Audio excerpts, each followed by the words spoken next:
La Secretaría de Cultura, a través de la Coordinación de Vinculación Cultural Comunitaria y Código DF, presentan Vincularte. A partir de este momento, los micrófonos se abren a la cultura urbana. La capital es su cultura. Un espacio tomado por las propuestas artísticas de cada rincón de esta urbe. El intenso movimiento cultural Genera el latido del pulso cultural de la capital. Vincularte. El pulso cultural de la capital. Conduce Andrés Castuera Miche. ¡Comenzamos! ¿Qué tal? Muy buenas tardes. Estamos ya comenzando a latir el pulso cultural de la capital. Hoy, 18 de marzo del 2011, en el 73 aniversario de la expropiación petrolera.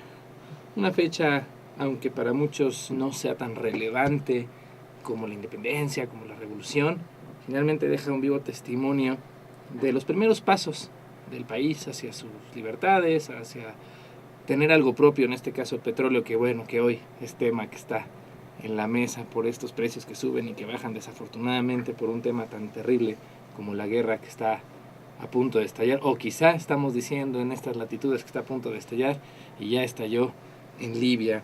Pero bueno, pues con el mundo cayéndose a pedazos, al borde de un holocausto nuclear en Japón, una guerra en Libia y este país que nada más no se compone, pues vamos a seguir dejando que el pulso cultural de la capital siga latiendo. Tenemos hoy saben, es nuestro viernes de empresas culturales. Tenemos dos ejemplos, como siempre, de estos esfuerzos dirigidos hacia la cultura, porque hay quienes no olvidan que también la cultura es un medio, un estilo de vida.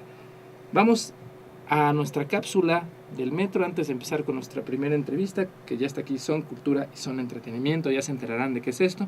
Y bueno, pues ni como anillo al dedo quedó el conocimiento, porque precisamente está dedicado a la estación deportivo 18 de marzo. Regresamos. Pues ahora sí, vamos a nuestra materia, y está con nosotros María Asunción Leñero, pero que dice que todo el mundo le dice Maruja Leñero. Pues Maruja Leñero, bienvenida a Vincularte. Muchas gracias. A ver, ¿de dónde sale, primero el nombre, porque me parece un nombre muy creativo, y después ya hablamos de todo el proyecto? ¿De dónde sale Son Cultura y Son Entretenimiento? Pues mira, el nombre de la empresa surge por la necesidad de que las personas el nombre de la empresa represente un poco el trabajo que queremos hacer y el trabajo que queremos dar a conocer. Entonces, trabajamos sobre proyectos culturales, ¿sí? Que tiene que ver mucho, que después ya te enunciaré más detalladamente, con promoción cultural, directamente con promoción de la lectura. Pero también entretenimiento, porque también trabajamos sobre conciertos, sobre eventos, sobre cosas artísticas que no tienen que ser precisamente culturales, aunque todo lo que es artístico es cultural, ¿no? ¿Cuándo empieza este proyecto? Pues mira, en realidad se formaliza en el 2009, en julio del 2009, pero el trabajo que se venía realizando pues se realiza desde hace tiempo, ¿no? Desde 5 o 6 años más atrás, te digo, proyectos de obras de teatro y conciertos sobre todo, ¿no? Es lo que más trabajamos. Mencionabas algo muy interesante, Maruja, que sí quisiera que puntualizáramos un poquito. ¿Cómo establecer esa línea que ya es casi imperceptible, sobre todo por que se ha comercializado muchísimo la cultura al grado de volverse solamente entretenimiento? Pero ¿cómo conservar la mira sin que perdamos dónde es cultura, dónde comienza el entretenimiento? ¿Cómo mediar?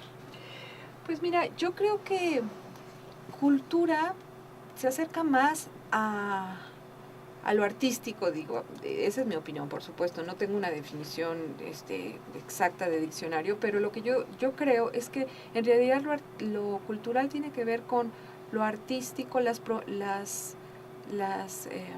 propuestas artísticas que tienen una relevancia que no son propiamente más comerciales, ¿no? O sea, que tienen una relevancia por su calidad, por su contenido, por su modo de expresión, por su mensaje, ¿no?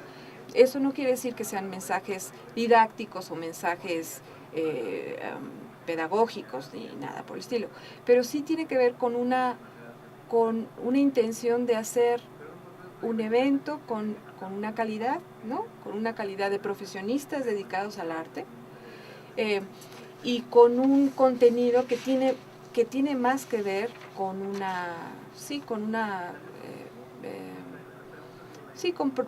producción más profunda, más fondo, claro. De fondo, ¿no? Mencionabas que uno de los proyectos... No sé si me expliqué, ¿sí? Sí, porque además lo interesante es que el que lo produce esté consciente, ¿no? De que lo que quiere causar no es solamente algo momentáneo, ¿no? Sino algo que perdure. Creo que ahí radica la diferencia, ¿no? Quizá. Desafortunadamente ya el entretenimiento se queda acotado solamente a los grandes espectáculos y se deja a un lado lo mucho que se puede entretener También, a través del arte, a través ¿no? del arte, claro. Hablabas de que una de las partes medulares de este proyecto es el fomento a la lectura. Ajá. ¿Cómo lograr que... No sé si estaba dedicado a la niñez fundamentalmente Pues o mira, había un público... en realidad tuvo esa intención primera, Okay. dedicarse a la niñez, pero nos hemos dedicado más bien a los adultos. ¿Y por qué? Porque realmente, bueno, hay muchos programas también para niños de fomento a la lectura, pero digamos que los adultos pueden ser precursores y replicadores Claro.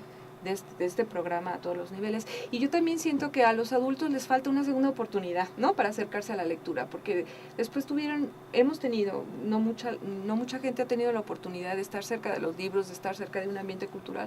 Entonces, tener una segunda oportunidad donde uno pueda volver a los libros, volver al sentido y el significado que nos dan los libros y la lectura, ¿no? O sea, como segundo chance, digamos. Qué importante Creo que esto es que muy mencionas, importante. porque sí es cierto que se ha invertido mucho en la niñez, no lo suficiente, falta mucho por hacer con los niños, pero ¿qué pasa si estás fomentando en el niño o en la niña este placer por la lectura, pero en su casa no va a haberlo replicado? Claro, por supuesto. Si no se va a estimular, si se va a sacrificar la lectura como primera opción, como pérdida de tiempo, ¿no? De, oye, Sí, deja claro. de estar leyendo, ya ponte a hacer algo, ¿no? Sí, es que en realidad sabes que uno de los problemas del fomento a la lectura es que hay muchos tabúes, ¿no?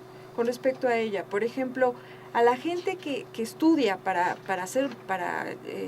hacer un examen, ¿no? En la escuela, se le considera pues muy provechoso, pero si se pone a leer una novela dicen, oye, estás perdiendo el tiempo, estás teniendo un tiempo de ocio.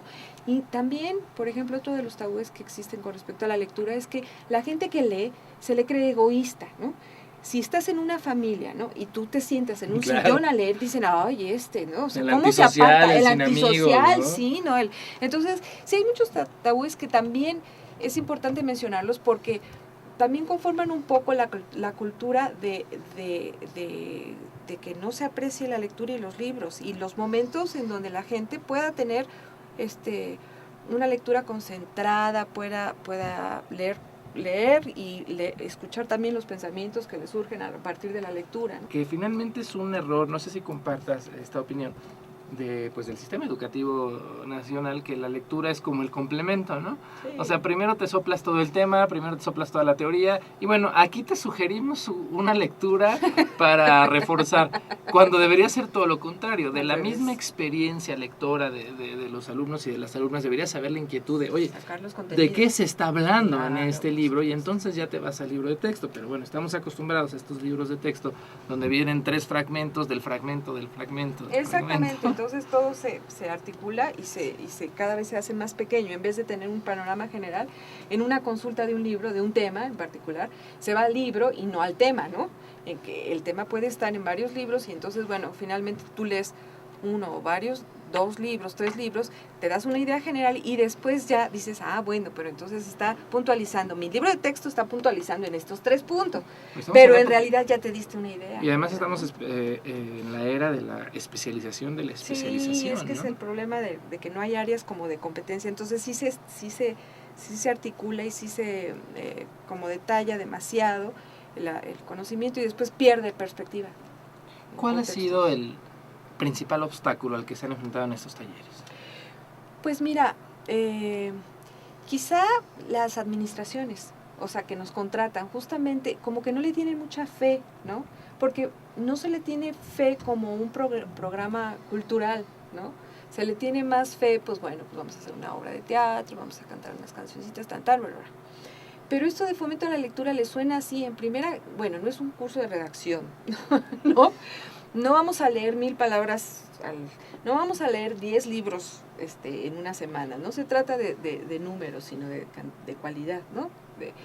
Entonces, de repente sí dicen, bueno, ¿para qué nos sirve propiamente, ¿no? Entonces es uno de los obstáculos con los... Es muy complicado cuando trabajamos con lo que podríamos llamar, si le pudiéramos llamar indicadores cualitativos, ¿no? Claro, por supuesto. Porque, a ver, ¿pero qué les vas a enseñar? Nada, los voy a poner a leer y ellos van a aprender solos y lo ven en uno como... no, espérame, ¿y eso cómo lo vamos a contabilizar? Pero ahora sí hay indicadores cualitativos actitudinales, ¿no? Y de valores, supuesto, ¿no? Valorativos. Entonces, si la gente sí cambia en actitudes, con respecto, se pueden ver, por ejemplo, en los talleres que una persona que llega, que tiene mucha pena de hablar en público, ¿no? De leer en público y eso, adquiere un poquito más de confianza. Entonces, sí hay unos cambios que sí se pueden medir de alguna manera.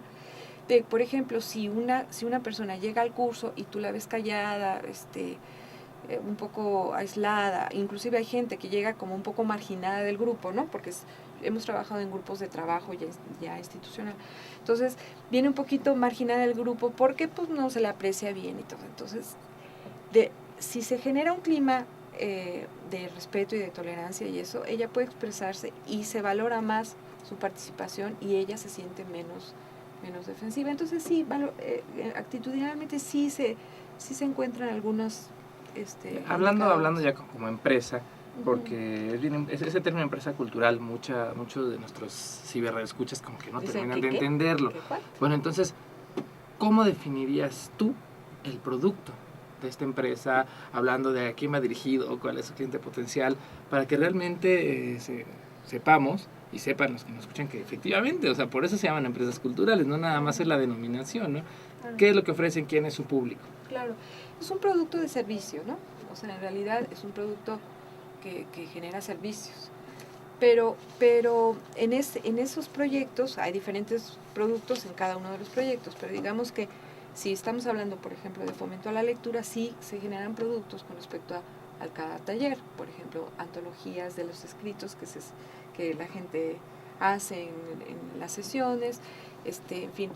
Pero sí es una empresa que genera productos también como obras de teatro, eventos que también se pueden considerar productos, finalmente. Claro, no es transformación de materia prima, ¿verdad? Pero digamos que sí son servicios que generan productos que sí se pueden denominar tangibles, ¿no? Por supuesto, y además hay cambios, como decía hace un momento, ¿no? Cambios de actitud. Sí. ¿Algún correo electrónico donde te puedan contactar a Son Cultura y Son Entretenimiento? Fíjate que desgraciadamente todavía estamos actualizando la página.